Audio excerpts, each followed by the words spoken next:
When Duke Xiang of Qi was ruler, his second brother Gong Zhifu and third brother Gong Zhijiaobai were both abroad. They were brothers but had different mothers. Gong Ziju's mother was from Lu, while Zhaobai's mother was from Zhu.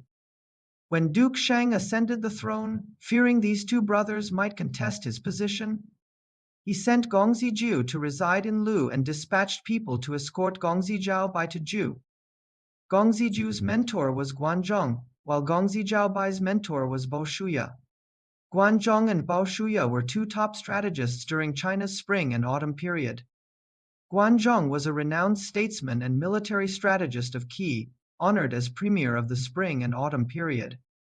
Baoshuya was Guanzhong's close friend, famous for recognizing talent and his selfless character. They befriended each other in youth. Once engaged in business together where Guanzhong often took larger shares due to poverty, which Baoshuya never minded, their friendship was called Guan Baobon, becoming an eternal legend. Today we narrate Qi's story alongside these two great scholars' friendship tale. Once Guanzhong privately told Baoshuya, Duke Xiang is cruel and ignores people's suffering, his rule won't last. Qi's future ruler will be either Gong Ziju or Gong Zijiaobai. Baoshuya nodded in agreement when the two princes were sent to Lu and Zhu respectively. Guanzhong and Baoshuya each accompanied their mentees. Duke Xiang's tyranny and mishandling of royal relations eventually triggered a palace coup where he was killed. Having no son, his brother had to succeed. This meant Gong Ziju or Gong Zijiaobai. Ministers argued intensely over succession. Some said, Qi's prolonged chaos requires a capable ruler. Others opposed, no. Gong Ziju is older, eldest succession follows custom and prevents chaos. More ministers echoed, Lu is a major state while Zhu is minor. Gong Ziju is in Lu and older, he should rule by order. Choosing Zhao by might anger Lu and destabilize Qi, thus most agreed to follow tradition for simplicity. Deciding to send envoys to Lu to bring Gong Ziju back, ministers supporting Zhao Bai, though outvoted, remained unconvinced. They secretly sent messengers overnight to Zhu, informing Gong Zijiaobai and Baoshuya of the court dispute. Qi's future ruler will be either Gong Ziju or Gong Zijiaobai. Baoshuya nodded in agreement when the two princes were sent to Lu and Zhu respectively. Guanzhong and Baoshuya each accompanied their mentees. Duke Xiang's tyranny and mishandling of royal relations eventually triggered a palace coup where he was killed. Having no son, his brother had to succeed. This meant Gong Ziju or Gong Zijiaobai. Ministers argued intensely over succession. Some said, Qi's prolonged chaos requires a capable ruler. Gong Zijiaobai is talented, we should bring him back. Others opposed, no. Gong Ziju is older, eldest succession follows custom and prevents chaos.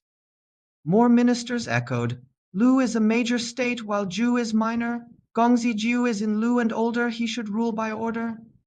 Choosing Zhao by might anger Lu and destabilize Qi, thus most agreed to follow tradition for simplicity. Deciding to send envoys to Lu to bring Gong Ziju back, ministers supporting Zhao Bai, though outvoted, remained unconvinced.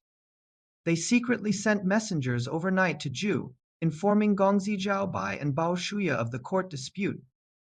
When Qi's envoys arrived in Lu stating their purpose, Duke Xiang of Lu was delighted and prepared to escort Gong Ziju back with troops. Minister Shibo objected, no. Qi and Lu are equally matched. Strong Qi means weak Lu. Qi's internal chaos benefits us. Don't rush, let them chaos longer while we observe. Duke Xiang hesitated. But his mother Wenjiang, daughter of Duke Xi of Qi and sister of Duke Xiang, pressured him to send troops escorting Gong Ziju to succeed. Being filial, Duke Xiang complied, personally leading 300 chariots to escort Gong Ziju. Guanzhong knew this chance was crucial, they must race home first. If we fall behind, all would be lost.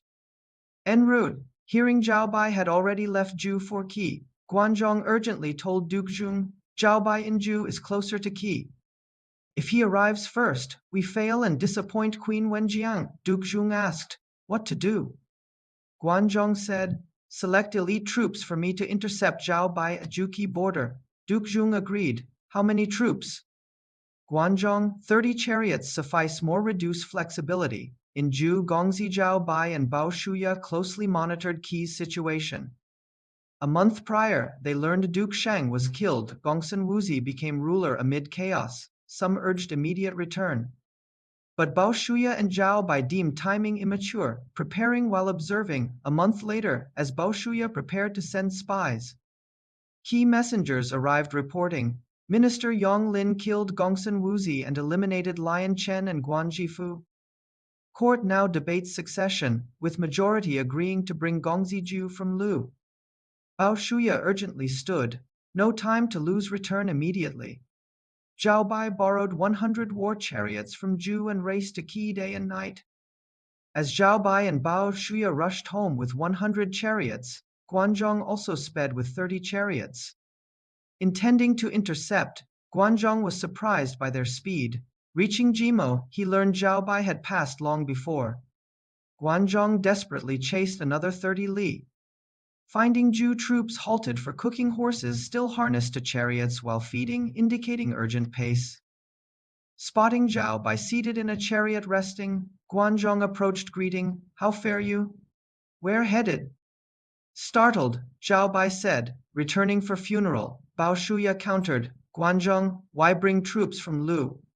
"Guanzhong, I bring news. Funeral matters should be handled by elder brother Jiu, you needn't trouble." Bao Shuya, wrong. Funeral isn't Jiu's alone. Mind your own affairs, seeing Jiu soldiers glaring ready to fight. Guanzhong feigned agreement while retreating, eyeing Zhao Bai and grasping his bow. Unnoticed, he shot an arrow at Zhao by a direct hit. Zhao Bai cried out, fell bleeding, and fainted. Chaos erupted as Guanzhong fled with his chariots. Guanzhong reported to Duke Xiang, "I shot Zhao Bai, he fell vomiting blood." Duke Xiang cheered, "Your archery secures Jiu's throne." They held a celebration, relaxing their pace as Jiu felt assured of succession. But Zhao Bai was fortunate. Guanzhong's arrow struck his bronze belt hook without injuring him. Knowing Guanzhong's deadly accuracy, Zhao Bai pretended death by screaming, falling, and biting his tongue to spit blood. Even Bao Shuya was initially deceived. After learning the truth, Bao Shuya praised Zhao Bai's cunning and suggested faster covert travel via backroads. They concealed Zhao Bai in a curtained carriage with plain clothes, rushing day and night to key capital Linzi within days. Gongzi Zhao Bai and the main forces temporarily stationed outside the city while Bao Shuya entered alone. He visited court ministers individually, praised Zhao Bai's noble character, and exchanged views on succession. Many ministers agreed to support Zhao Bai, but some raised concerns. Gongzi Jiu is older. If we appoint Zhao Bai, what if Jiu leads troops to contest the throne? Bao Shuya patiently persuaded them. With 2 consecutive rulers assassinated, Qi is in chaos. We must choose a virtuous and capable ruler to stabilize the nation. He provided numerous reasons proving Zhao Bai was the best successor. Then he analyzed the risks of Lu escorting Jiu back. Lu is a major state, they won't assist without compensation, citing Song's example with Duke Li of Zheng. He warned, Lu will demand territories and bribes like Song did after helping Zheng Li. Song's troops stationed at Zheng's border demanding lands, jades, gold, and grain caused years of instability. If that happens, Qi will never know peace. Convinced, ministers agreed to appoint Gongzi Zhao Bai as ruler. Thus, in 685 BC, Gongzi Zhao Bai ascended the throne as Duke Huan of Qi. Qi ministers had originally sent envoys to Lu to bring Gongzi Zhu back. Now, with Zhao Bai returning first and succeeding, how to explain to Lu? Moreover, if Guanzhong brought Zhu back soon with Lu's support, war would be inevitable. Anxious ministers sought solutions. Bao Shuya said, before Lu troops enter Qi territory, we should intercept them halfway to announce we already have a ruler. Everyone agreed this was the only way.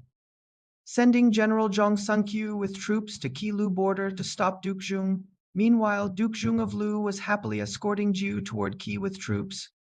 At the border, they encountered Gongsun Wuzhi blocking their advance. Enraged by Qi's sudden policy change and learning Zhao Bai had survived and become ruler, Duke Xiang declared, eldest succession is the rule. How can younger Zhao Bai rule? Your unreliability won't make our journey vain. He refused to retreat. Gongsun Qiu urgently reported to Duke Huan, who convened advisors asking, "What if Lu refuses to withdraw?" Bao Shuya replied, "Water comes earth blocks. Soldiers come generals resist. Since Lu won't retreat, we must deploy troops."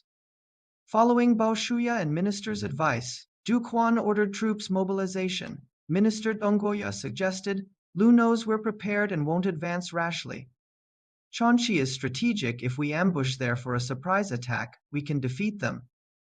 Bao Shuya approved, sending Ningyu and Zhongsun Qiu to ambush at Chonchi while Wangzi Chengfu and Donggoya flanked to cut off Lu's retreat.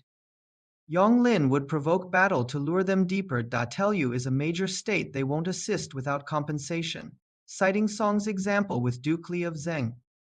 He warned, "Lu will demand territories and bribes like Song did after helping Zheng Li." Song's troops stationed at Zheng's border demanding lands, jades, gold, and grain caused years of instability. If that happens, Qi will never know peace. Convinced, ministers agreed to appoint Gongzi Zhaobai as ruler. Thus in 685 BC, Gongzi Zhaobai ascended the throne as Duke Xiang of Qi. Qi ministers had originally sent envoys to Lu to bring Gongzi Zhu back. Now with Zhaobai returning first and succeeding, how to explain to Lu? Moreover, if Guanzhong brought Zhu back soon with Lu's support, war would be inevitable. Anxious ministers sought solutions. Bao Shuya said, "Before Lu troops enter Qi territory, we should intercept them halfway to announce we already have a ruler." Everyone agreed this was the only way. Sending General Zhongsun Qiu with troops to Qi Lu border to stop Duke Xiong. Meanwhile, Duke Xiong of Lu was happily escorting Zhu toward Qi with troops. At the border, they encountered Zhongsun Qiu blocking their advance. Enraged by Qi's sudden policy change and learning Zhao Bai had survived and become ruler, Duke Xiong declared, "Eldest succession is the rule. How can younger Zhao Bai rule? Your unreliability won't make our journey vain." He refused to retreat.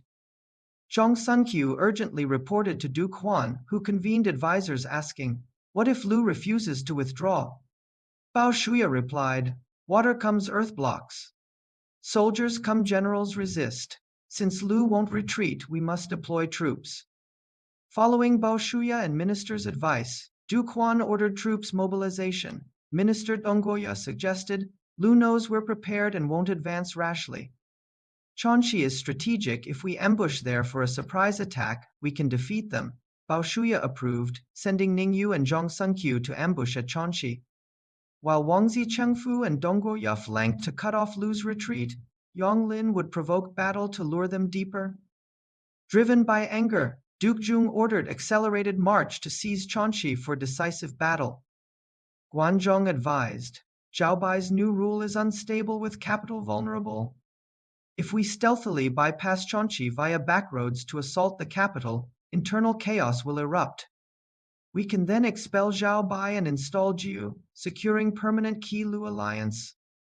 But Duke Xiong, still furious about Guanzhong's earlier false report of Zhao Bai's death, coldly dismissed the plan. "If your arrow-shot report were true, Zhao Bai would have died long ago. How is he now ruler?" Guanzhong couldn't explain but persisted with his strategy, yet Duke Xiong refused to listen. Lu forces stationed forward with Guanzhong and Jiu's camp 20 li behind. Upon settling, scouts reported, "Qi troops arrived. Vanguard Yonglin challenges us to battle." Learning Qi's numbers, Duke Xiong ordered, "Concentrate forces to crush their vanguard. Destroy their morale, then we sweep into Qi." He led generals Qinzi and Liangzi to engage. Yonglin feigned defeat after brief clashes, luring Lu General Cao Mo into pursuit until ambushed by Bao Shuya's forces from reed marshes. Yonglin turned back, encircling Cao Mo completely. Despite desperate charges, Cao Mo remained trapped until Qinzi and Liangzi reinforced to break through.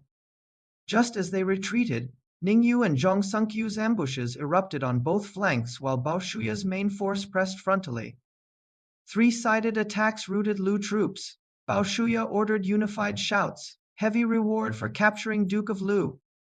Qi soldiers roared, "Capture Duke Lu," while charging. Fearing recognition, Qinzi jumped down and tore the embroidered yellow flag from Duke Zhuang's chariot, throwing it down. Liangzi understood, grabbing the flag to plant on his own chariot while wearing Duke Zhuang's robes to divert key forces. Duke Zhong, disguised among soldiers, escaped under Qinzi's protection. Ning Yu, spotting the yellow flag, surrounded Liangzi's chariot intensely. When encircled tightly, Liangzi removed his helmet, laughing, "Fools! I'm General Liangzi of Lu. Come fight!" After fierce combat with few Lu survivors, Liangzi escaped during Qi's search for the Duke. Bao Shuya recalled troops after victory. Guanzhong, guarding rear supplies, learned of defeat and rushed forward with reinforcements, meeting Duke Zhong en route. Combining forces, Duke Zhong found 70% losses and ordered retreat. Halfway, Wang Zichengfu and Dong Guoya's troops blocked their escape route. Desperate, Cao Mo shouted, "Lord, flee! I'll hold them." He and Qinzi engaged fiercely. Qinzi fought Wang Zichengfu while Cao Mo battled Dong Guoya. During chaos, Guanzhong protected Duke Zhong and Zhao Hu protected Gongzijiu to break through. Soon pursued again, Guanzhong ordered abandonment of supplies, vehicles, horses, and belongings on the road. Key soldiers scrambled for spoils, allowing Duke Zhong and Jiu to escape. Cao Mo suffered multiple left arm wounds but survived after killing several key soldiers. Qinzi died in battle. Dong Guoya pursued Lu's defeated troops beyond Wen River, capturing Wenyang within Lu territory.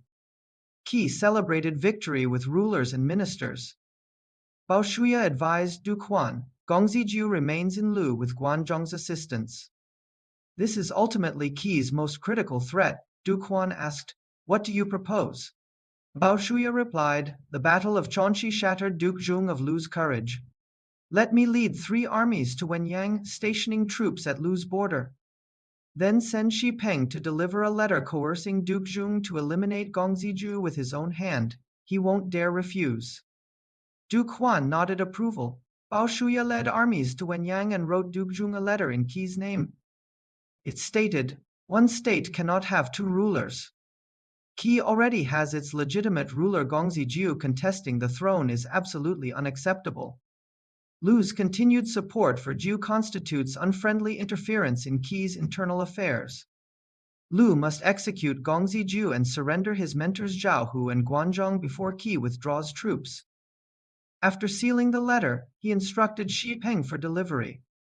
As Xi Peng prepared to depart, Bao Shuya whispered additional guidance. "Guanzhong is a rare genius. I've determined to recall him at all costs to assist our ruler in governing Qi. Use every means to ensure his safe return. He must not die."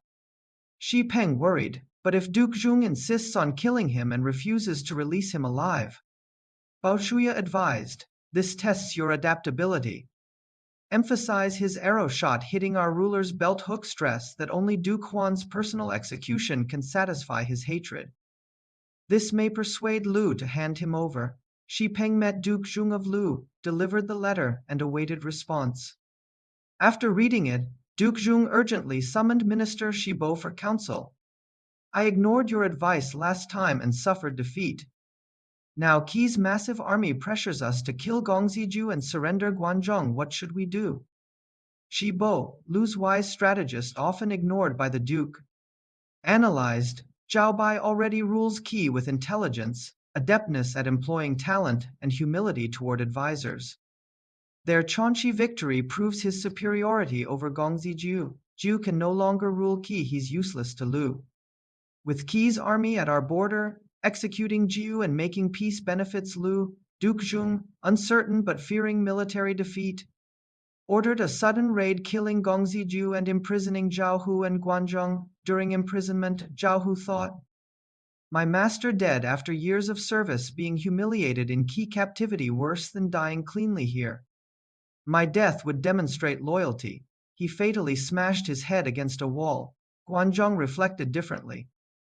History shows ministers dying with masters and ministers living for masters. Being killed here ends everything. Suicide wastes life uselessly. If I return alive to Qi, I might still redress my master's injustice.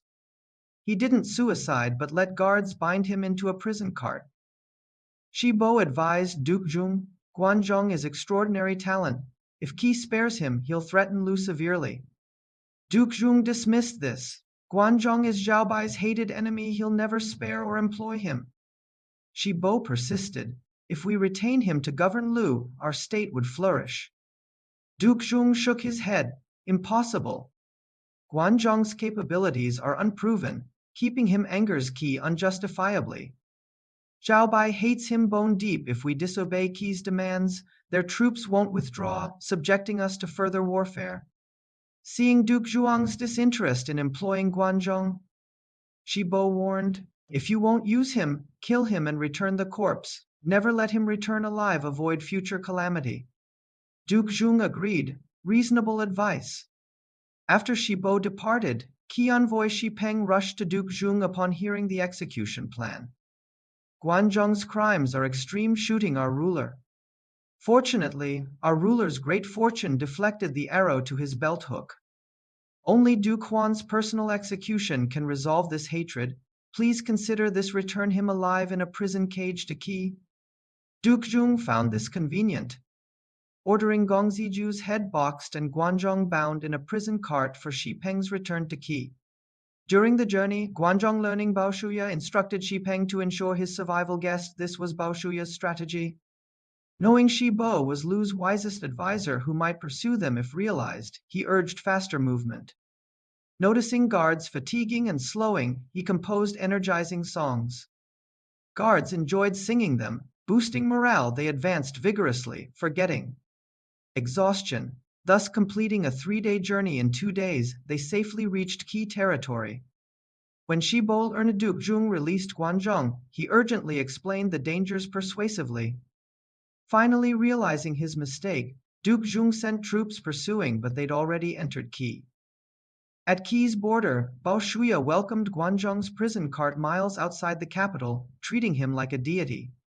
He immediately ordered the cart smashed open and instructed careful care for Guanzhong. After settling him, Bao Shuya prepared to meet Duke Huan. Guanzhong pulled him back. As friends, I appreciate your kindness. As ministers, we served different masters. I failed assisting Gong Ziju. He neither became ruler nor survived. I'm ashamed facing people. Now serving his enemy feels unconscionable and invites ridicule. Bao Shuya pressed him seated. You're wise with grand ambitions. How utter such nonsense? You shouldn't think this. We owe loyalty to rulers, but ultimately to our state Qi. Then both had succession rights, but neither was ruler representing Qi. Who should succeed served Qi's interests. Now Qi has its ruler, we must loyalty Qi and its representing ruler, not stubbornly loyalty individuals. Guanzhong stayed silent, seeing his attitude softening. Bao Shuya continued, since ancient times, those achieving great deeds disregard minor shames. Those establishing grand merits don't cling to small etiquette. You possess state governing talents wanting to serve the nation. Strengthening the state and benefiting people outweighs foolish loyalty or rigid integrity regardless of merit. Guanzhong had no rebuttal. Bao Shuya told Duke Huan, Guanzhong has extraordinary capabilities.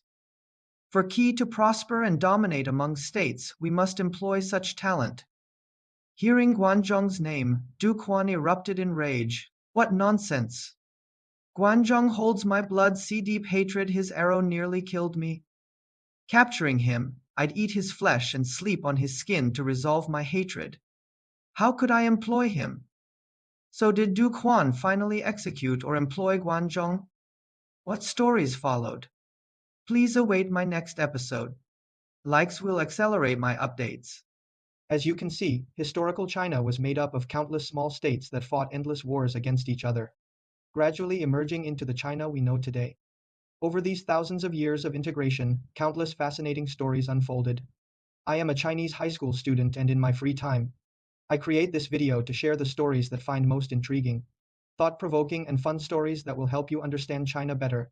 If you're interested in China, have any questions about the country, or need travel tips for an upcoming trip, feel free to leave a comment under my video. I'll do my best to reply as soon as possible and provide whatever help I can. Thanks for following and liking.